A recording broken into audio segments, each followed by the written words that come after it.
Hey everybody, welcome back. Northernlion, the Binding of Isaac Afterbirth. Plus, we got 3. 3 is a small number, but it's our number, and we're growing it inch by inch, row by row. We're starting with, hold on, A1MAZVJR, and it's a weird one, because we're starting with the Polaroid. It's a little weird to have just 4 HP, like that's unusual, but it's extremely unusual to have the Polaroid to start with, so... I mean, we could... That's not what I thought this did, but we wanted Yara anyway. I mean, we could try to finesse some kind of early game permanent Polaroid invincibility. It's not out of the question. Like, the Polaroid is really good. I mean, it's necessary. That's how good it is in the late game, depending on the path you want to go. But the mechanics of it fairly rarely get explored. The idea of being able to use a Polaroid when there's more not deals with the devil, but blood banks and stuff like that, I think is kind of interesting. Whether or not we'll actually get the opportunity to make it work, you know, we really don't know yet. We'll find out. Anyway, for the time being, the great thing about this run, I mean, obviously is not our damage, but DPS and HP, they're both pretty good because of the rate of fire and because of our, you know, 4 hard containers. But anyway, today is a Wednesday. I don't know how it happened, but like I took a couple of days off from recording Isaac videos just because like I looked at my backlog and I'm like, Spelunky 2, big backlog, surprisingly. Turns out, A, when a game is fun to play, and B, when half of your runs are 25 minutes long, it's not that hard to have like a dedicated day where you pump out a lot of those, and some of them are great and some of them are not so great, but that is what it is. It's like James Bond movies, as we talked about. That's right, Spelunky 2 videos are akin to you know, dozens of millions of dollars, probably over $100 million budget James Bond movies now. I don't even want to know how much Spectre costs to make, because I was looking at it earlier today. The World Is Not Enough cost like $120 million US to make. That movie came out in 1999. It did make $350 million at the box office, which is honestly like...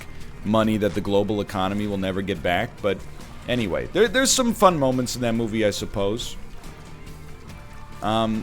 What's that guy? I forget the guy. Robert Carlyle as Renard, the guy who doesn't feel pain because he's got like a bullet lodged in his brain, slowly getting deeper. Regardless, this is now I'm just saying words, but you know, the idea that that movie cost $120 million. 20 years ago, which it is still weird for me to think that 1999 was more than 20 years ago, but I really don't want to use this last bomb. Let's not, and if we take damage, then we take damage, right? Rather to save the bomb, maybe get small rock on the next floor as a result. It's a big maybe, but still. I don't even want it. I bet Spectre, I'm going to take a guess, alright? I'm going to make a guess that Spectre cost $162 million. How much did Spectre cost to make? $245 million! Oh my god. I honestly thought that maybe because the Daniel Craig movies are a little bit grittier, maybe you know, that saved them a little bit versus inflation. Or to put it in another way, I thought it was possible that in real dollars adjusted for inflation, The World Is Not Enough actually costs more to make. Because like, if you read the plot description for The World Is Not Enough on Wikipedia, literally, there's like 9 major explosions. Like, I was reading it today, my eyes glazed over. It's like too much of a good thing. It's like, and then this blew up, and they barely escaped. And then this blew up, and they barely escaped. And you're like, come on, man, like... That's why we need like a Tinker Tailor Soldier Spy sort of thing, where it's like machinations behind the scenes, and then like if there's one explosion, you go, holy crap. You don't want people getting like explosion blind, because there's so many explosions happening in your movie. Or maybe you do, I don't know. I would always take a movie that builds to one major explosion, versus a movie that just inundates you with explosions over and over. However... that's not to say I don't like mindless action, but for me, the best kind of mindless action, and I use mindless kind of as a short form, kind of a cheating word here, and I apologize, but, what was I going to say? Well, because, like, I don't like the idea that all action movies are mindless, but we've talked about that ad nauseum before, so we don't need to get into that again. But suffice it to say, when there's lots of explosions, I kind of sleep, right? When there's, like, a big gunfight, like, that's what bothered me about the first Expendables movie, is I thought it had a great chance to be, like, a super good but cheesy, like, 80s throwback. And then instead, it's just a lot of like I needed more character, you know, like more one-liners and stuff like that. Like gunfights like that, they make your eyes glaze over. Transformers transforming and also fighting, especially up so close you can't tell like somebody's GPU from their CPU. I sleep. But hand-to-hand fighting, you could make a whole movie out of, like, hand-to-hand fighting and car chases, and I genuinely think there's, like, a floor it couldn't go under. Like, I think Rotten Tomatoes and IMDb, even if you made, like, a movie that was not that good by those metrics, people would still be like, it's still fun.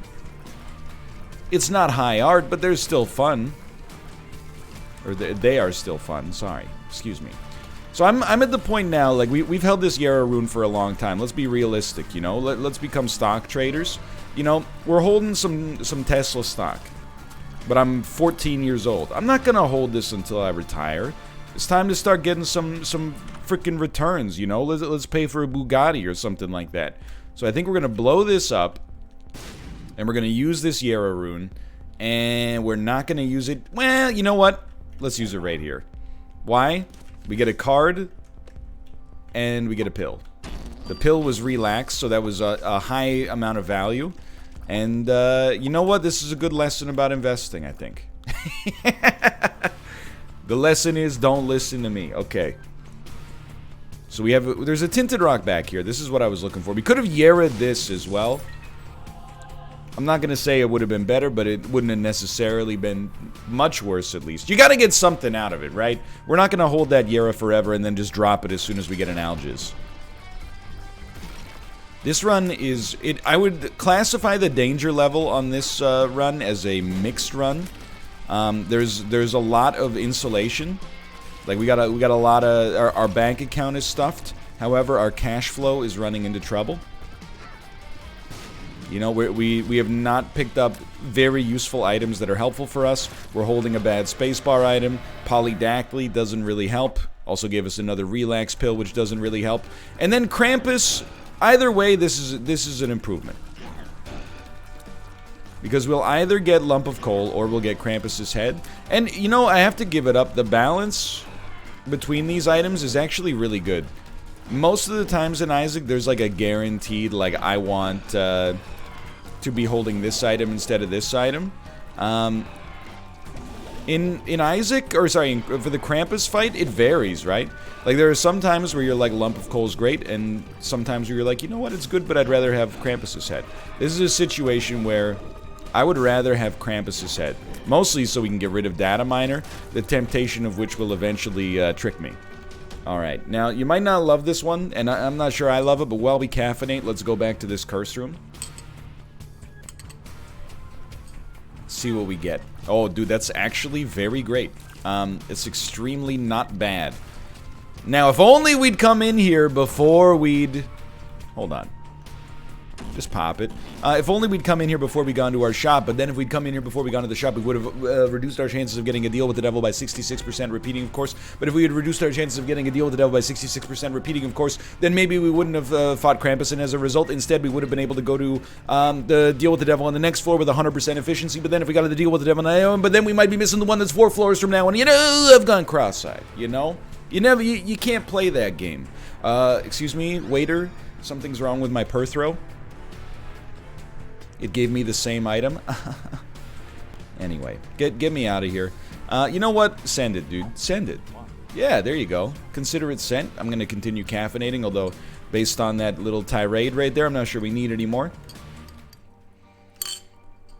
You'll have to forgive the fact... He said the word wrong, dude. You'll have to forgive the fact that I'm talking a little bit faster today. Last night, probably like the first great night of sleep I've had in would say 6 or 7 days. And even great is not great. You know, it's still, you know, maybe like 7.5 hours that are kind of interrupted. Not like I had to get up, but interrupted like I woke up due to, you know, crying in the crib. And you just go to, you know, in your head you start to go to the bargaining phase. You're like, please stop crying. And then she goes like, and you're like, okay, if she makes one more noise, I'm gonna get up. 90% of the time she makes one more noise. 10% of the time she goes back to sleep. Last night she went back to sleep. So I'm feeling pretty energized. Also, yesterday was like a good day, dude. You know, there was a lot to like about the content yesterday. First off, how dare I? How dare I? I woke up in the morning with a DM from Fall Guys game that said, hey, we should take this first. Your custom show that we've been working on behind the scenes is going live today. And then because of like time zone differences, I can't remember. I think Mediatonic is based in either the UK or Australia. I can't remember. But like they do things at a different time outside of normal West Coast North America business hours for sure. So I woke up and it had already been live for like 5 or 6 hours. It was really cool. You know, that's something that only a few months, or not a few months, sorry, maybe I didn't sleep as well as I thought. Only like a few days after, you know, the birth, I was thinking, and I was like, you know what, I do complain about the algorithm in Fall Guys from time to time. Maybe there's an opportunity for like both of us to get a bit of a win-win here. So I DM'd Fall Guys, and I have, you know, previously talked with their social media manager before they were even the social media manager for Fall Guys. They're involved in, you know, their own YouTube channel and game dev and, you know, etc., etc. So there was a little bit of a rapport there, I suppose. But I pitched him and I said, hey, if you ever want to do like streamer or YouTuber shows, once you get through the big YouTubers and streamers that would love to do this partnership with you, don't forget your good friend Gil over here. Don't forget your good friend NL. And they said, you know what? We'd never considered this before. They pitched it to the team. The team thought it was a good idea. I gave them, you know, a list of games that I thought would be fun, and they put it in. You know, is very exciting for me. I don't expect it to be like an enormous boon to visibility, but obviously anything helps. And moreover, it's been really nice reading the comments like around the internet about Fall Guys, like on the Fall Guys subreddit, and people are like, this is the most fun like bonus mode they've ever put in the game. I don't even know who this NL guy is, but this is the most fun bonus mode they've ever put in the game. That's very nice, you know. It's also obvious because, I mean, I know I don't have a controversial opinion on many games in Fall Guys. I basically am just like, I like the good ones, and the ones that are a little bit less good, I'm not such a big fan. But yeah, that was really cool. And then Dan and I did the next episode of Golden Egg Challenge series on Twitch. We played Fortnite. You only get 2 hours to try to get a win. He spent the first hour with his headphones on backwards. No big deal. Suffice it to say, we didn't get the dub, so I'll be posting some embarrassing TikToks or something like that. And then after that, first run through of Demon Souls on the PlayStation 5. It was a very exciting day for content, but I have to tell you, I was very tired. If it is going to be a common question, if it hasn't happened already, Demon Souls VODs will be coming to YouTube for certain. So don't worry yourself about that. If it hasn't happened by the time this video goes live, honestly, you should probably ping me. However, I do implore you, please check before you ping me on Twitter, because nothing frustrates me more than getting and this, you might think like, I know the keys to frustrate him. Congratulations. You know, if you wanted to get muted on Twitter, you could just, you know, there's easier ways to do it than engaging in this Professor Xavier mind frickery. But I won't say those words here because it would get you in trouble, which is why it would also get you muted. But it really grinds my gears when sometimes people will be like, hey, where's today's Isaac? And then I get like all sweaty, you know, and I'm like, oh, I didn't post Isaac today. It's like my #1 most base level responsibility. It's like forgetting to turn on, you know, the generator at the electricity plant. Like, what am I doing, dude? And then I go to YouTube and the Isaac episode's live, and they're like, oh, sorry, I guess I didn't see it. Okay. You know what? Here's just throwing this out there. Keep your sorries in a sack. Keep your sorries in a... Don't be... Like Kratos said, don't be sorry, be better, okay?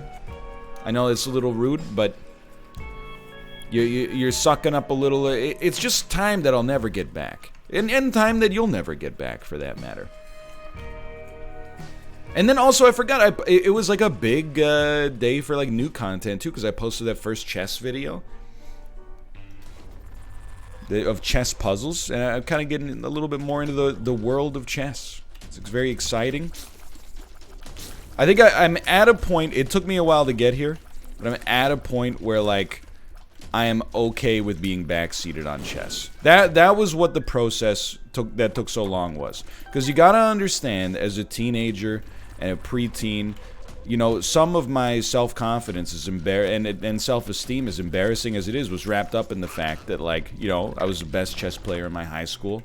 I was the best chess player in my division, you know, within my postal code. It's not a huge deal in the whole scheme of things, but, you know, you start to rack up a few medals, you start to rack up a few trophies, and all of a sudden, you're like, this is who I am. Hold on. We're gonna play this, like, 4 times. And then we're gonna Ace of Hearts it. Yo, that's sick, dude. That's sick. And you know, it's been a long time since then, don't get me wrong, but it still is a part of you to some extent. So the idea that, like, some 12-year-old kid would be like, well, you did bishop to c4, but actually knight to f3 is a much better move in that situation. I'll be like, listen here, you little piece of garbage. You don't even know I taught Anatoly Karpov everything he knew about how to be a tactician, the likes of which Mikhail Tal has, you know, you get the idea, right? How about you search for Bobby Fischer? How about you search for Bobby my fist in your face? You know, that's a little too far. But I now realized that I'm just over it. And how did I get over it? I think it's very simple. I realized that people wanted to watch it, and the videos would probably do pretty well. Which really, it softens the blow. To some extent, at least. I'm hoping, it's a little early. Oh, okay, there we go. A good item. Followed by a good item. We do have HP, but I'm not sure... Like, I don't feel... I think it's too late in the game to take a bad Guppy item in the hopes that it turns into a good Guppy transformation. The other thing is that sometimes, you know, you have a lot of HP early on in the game, and you think this is what life is going to be like forever, and then you don't get any more HP for the rest of the game, and you're like, what the heck happened? I used to be unkillable. So I want to avoid that. But I'm hoping to do, like, you know, and don't blow up people's DMs over this or anything, but I'm hoping to do some, like, chess collaborations with some great players, or maybe some other streamers. I'm sure you've noticed we've been doing some more collaborations lately. Just changing my content philosophy, for sure. And honestly, I think, like, I got into this... We love it. I got into this mindset that, like, you know, let me put it this way, and this isn't meant with no salt or, like, derision or what have you necessarily. But, like, I think I got locked into a mindset on content, on YouTube especially. On Twitch, we've always experimented with some variety, and on YouTube, we're like a variety channel. We play a variety of different video games, but on the other hand, it's kind of like stale variety. You know, it's like variety. Mondays pizza, Tuesdays are tacos, Wednesday we have sausage penne, Thursday, you get the idea, right? That's pretty sweet. You get a different meal every day of the week, but after 5 years of, like, oh, Thursday, it's sausage penne night, honey, yes, dear, you know, you can get a little, you're like, man, I could just go for some, like, pesto linguine or something, right? So rather than, like, because if you, and again, I'm wary about how this sounds, because people are very, everybody, well, I'm, like, spinning my wheels now. That's why I like talking to Dan about this stuff. He can either push back or lean into it, but I think sometimes, as a content creator, the worst thing you can do is pay too much attention to what people are saying they want. And I know that sounds backwards, like the idea that you should always listen to what your fans want. But, you know, I honestly believe there's something, because, like, if I ask people what they want, First off, you'll get 1,000 different answers. Some of them will clump, though. You know, a lot of people this summer were like, I want chess. This might be the exception to the rule.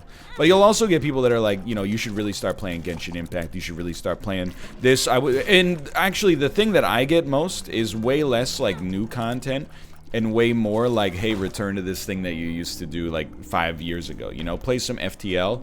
Play, you know, go back to Hades. And I actually do want to go back to Hades. I haven't played much of the 1.0 at all, but it did also come out like, you know, 1.0 of Hades and my firstborn child were essentially released on the same day. So the timing has been a little funky on that one, but I digress. But the point I'm trying to make, I suppose, is that I feel like what you hear fairly rarely is like, try out this new thing.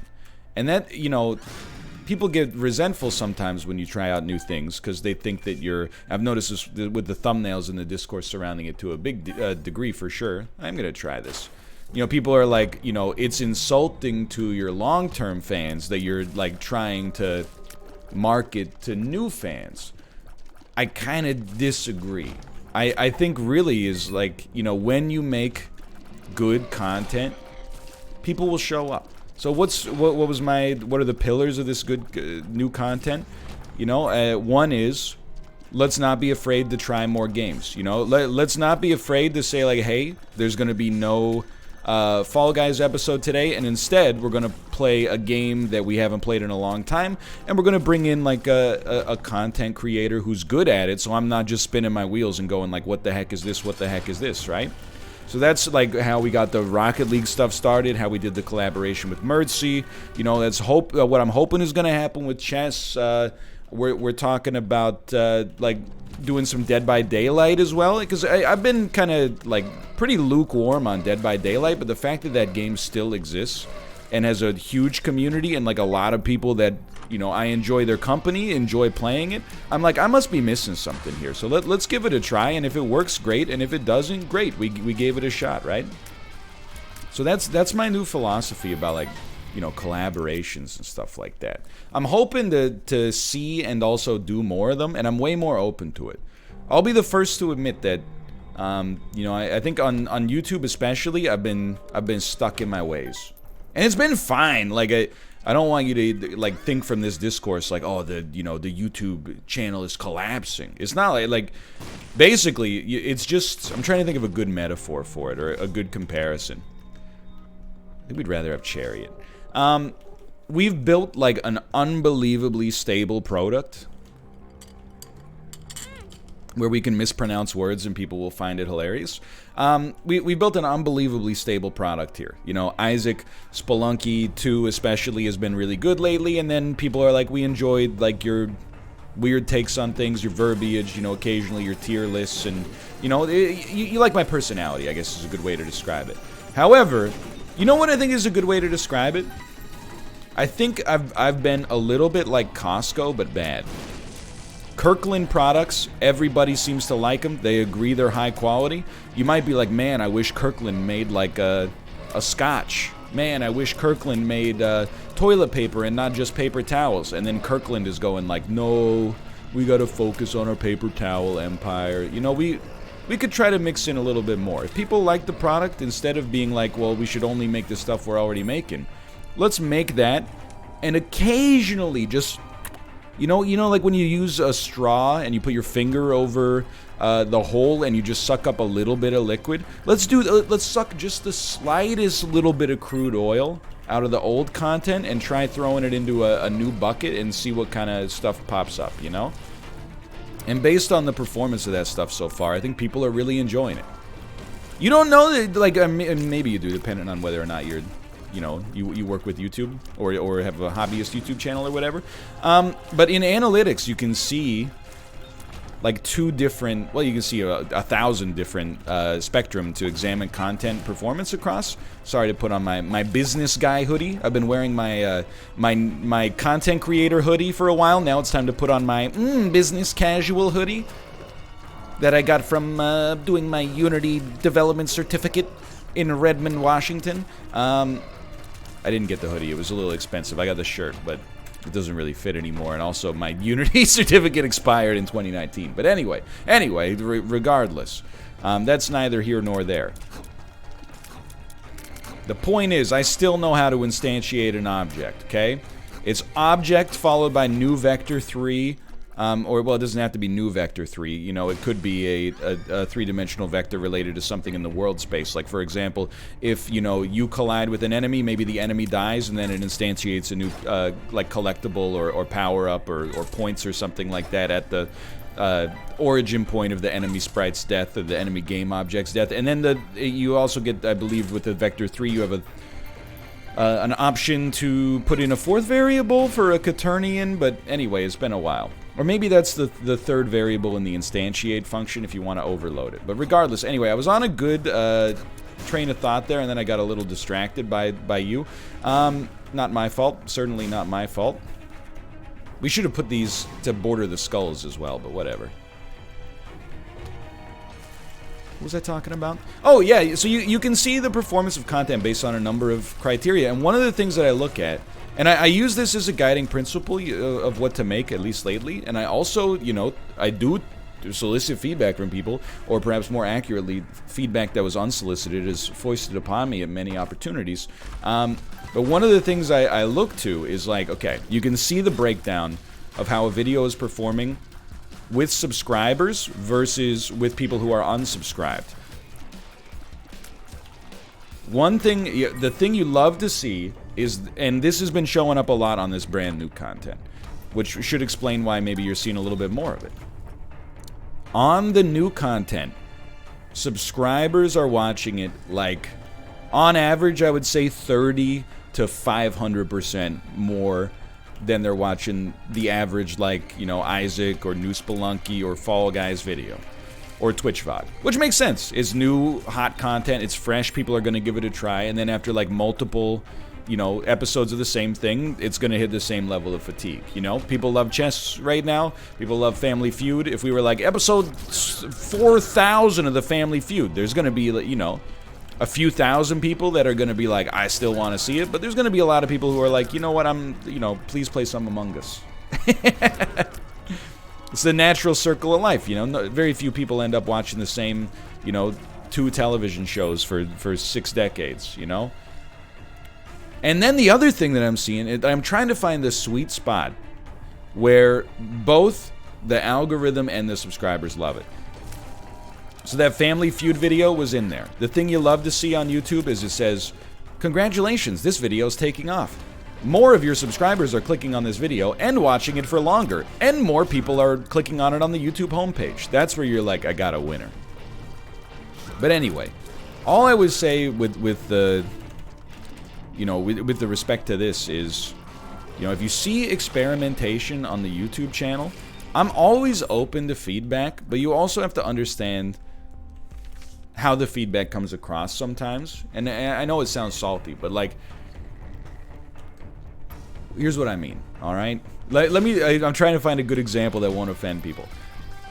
I don't necessarily believe all criticism is good criticism, because I experimented with the thumbnails a little bit, and the thing with this discussion is that nobody's really wrong. Like, if you hated the new thumbnails on Spelunky, or you hated the new... And by the way, I don't want to donate too much here, because I think I could accidentally just mindlessly break it in the future and take it down to 0, which actually could be pretty bad.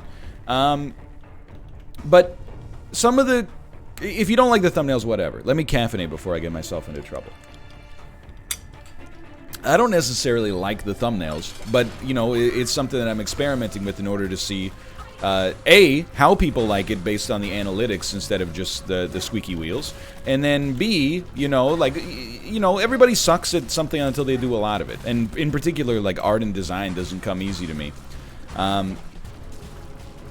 And I'm just basically bad at it still, but, you know, the only way you're going to get there is to go through, like, kind of a painful period, or to outsource it and hire somebody, which, you know, where... Drax making a bunch of, like, thumbnails for each series now that should actually, hopefully, be a happy medium, but this is way too inside baseball. Moving on.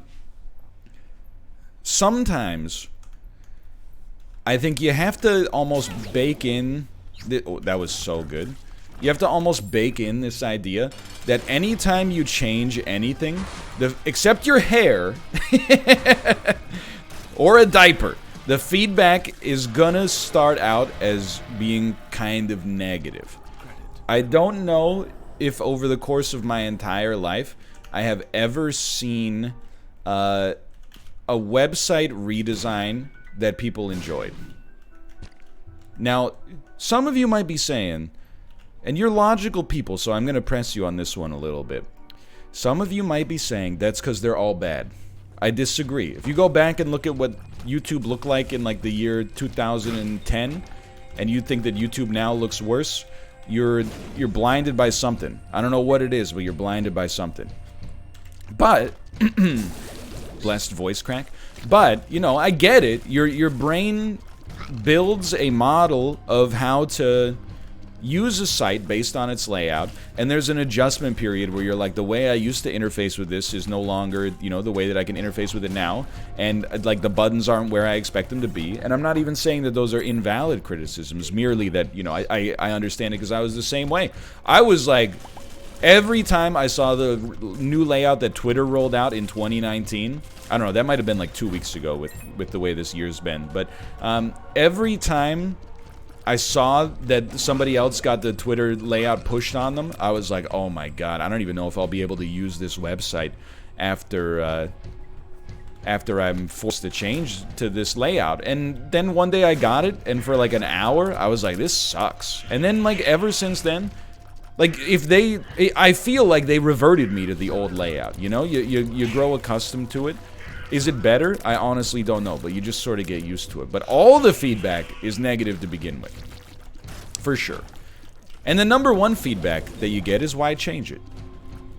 Well, in terms of Twitter's layout, I honestly have no idea. I'm not qualified to talk about that. In terms of, sure. In terms of, like, YouTube thumbnails, well, that's what we're working on. We're taking it, you know, when it comes to marketing yourself on YouTube, and I apologize if this, you know, we're not talking about movies as much anymore, but, you know, it gives some thought process for me, at least. You know, on YouTube, you only get a few ways to market yourself to somebody who's not a subscriber, right? And, you know, why do you have to market yourself? At the end of the day, I know, you know, we have a great rapport and relationship. It's a little bit of a one-sided conversation from time to time, but I do appreciate the company nonetheless. People wash out over time, you know? They watch the channel, they, you know, go to college for a year, they forget that I exist, and that's the kind of the natural flow of content. They get really interested in Spelunky 2, and then 6 months later, they're like, I don't really care about this game anymore, and they unsubscribe, so... You know, it's like the water cycle, you know? You're gonna have some evaporation, so you constantly need a little drizzle as well. The only way to get that drizzle is basically to have people who don't know about you find out about you, and on YouTube the tools to make that happen are better than they are on Twitch, to be fair. For sure. But also, you know, pretty minor. You really only have, you know... you really only have, like, title and thumbnail. And game selection, to be fair, and then collaborations, you know? So, I think it's worth experimenting with from time to time. But I do understand that people were, you know, critical about it. And not the only reason is that they're afraid of change. You know, there's maybe... It was frustrating, for sure, to have people be like, you know... Like, one of the pieces of feedback I got a lot that I'm just like, I don't know what to do with, is like... I don't know why I hate the thumbnails, but I do, and it makes me not want to watch the content. And I'm like... That's not... What am I supposed to do with that? You know, it's like if you took a survey, you know, for a restaurant, and they were like, well, why didn't you order the crispy chicken? And they were like, I don't know, but I hate it. It's like, I can't do... Should I call it, I don't know, I can't come up with the word. I'm trying to... Crazy crispy chicken? No, that's worse.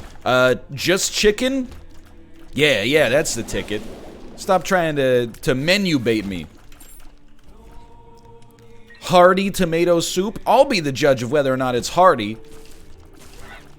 There shouldn't even be menu items. It should just be a list of ingredients and then how it's prepared, and I'll make my decision about whether or not these chicken tenders are truly, you know, sizzling. Anyway, you get the idea. That's why we're experimenting more. The whole meat and potatoes of this conversation, though, is that I'm not trying to say that any criticism has been, like, eye-rolled too much. All I'm trying to say is, I think, you know, if you like the channel, all I ask... I mean, like, things haven't changed. We're still doing 3 videos a day of the series you know and love, and then occasionally adding more stuff. So I just ask you to have some more tolerance for the experimentation. You know? If a thumbnail or a month of thumbnails is a little different than you expect, and you find yourself thinking in your head, maybe this is where he starts doing Fortnite build compilations. If I was going to pivot to that, I would have pivoted to that, you know, in 2017 when people actually cared about Fortnite, okay? Not to be rude to Fortnite, kind of. You know, I've got a proven, like one of the longest track records on this platform of, like, doing what the people who watch me want me to do. Just give me that 5% little leeway without jumping, you know, down my throat about it. And I think we're gonna make, over time, we're gonna come up with some content that everybody's gonna love. I think you're gonna, as a result, you might think like, oh, you know, it's gonna take it out of this bucket of stuff that I already enjoy. It's unlikely. I think everybody is just gonna see more stuff that they like, I should say.